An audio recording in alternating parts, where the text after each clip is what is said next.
In recent months, South Sudan has received hundreds of thousands of the displaced, mostly returnees of South Sudanese origin, who passed through the town of Renk on the Sudan border here. One, Yana Liwa, said she fled the country with no possessions. I just fled without anything in hand. I wasn't able to take anything from my home. We were living in a makeshift tent, so when the bombs started to fall on our compound, we fled as fast as we could.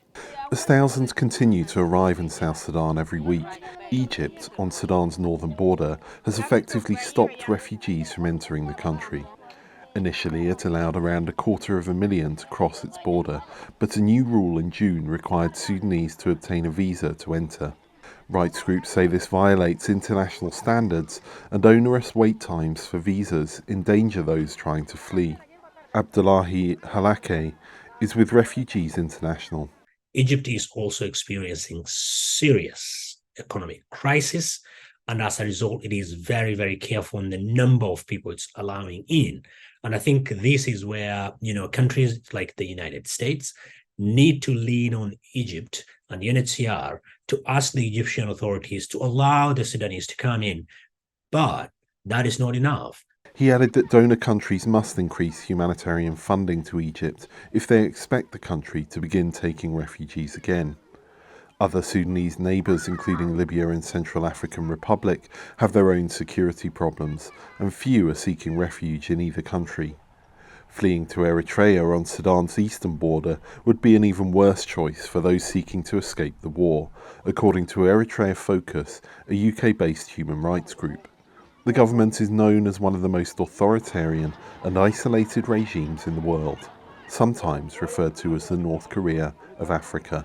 And indeed, the president has said that the Sudanese people are welcome to come to Eritrea.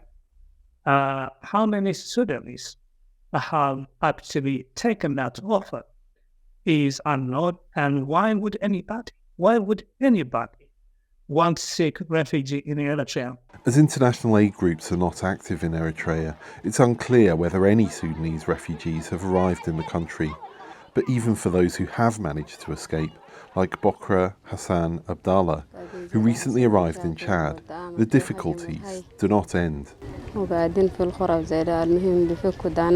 were forced to abandon our homes due to attacks by Janjaweed. As you can see, our current circumstances are a result of this displacement. Regrettably, I had to leave without my identity documents. Lacking identity documents can make it hard for the displaced to register as refugees in Chad, in turn making it difficult to obtain support. As options for where to flee narrow, the number of internally displaced in Sudan is approaching 4 million, almost 4 times the number of refugees. Henry Wilkins for VOA News, Adre, Chad.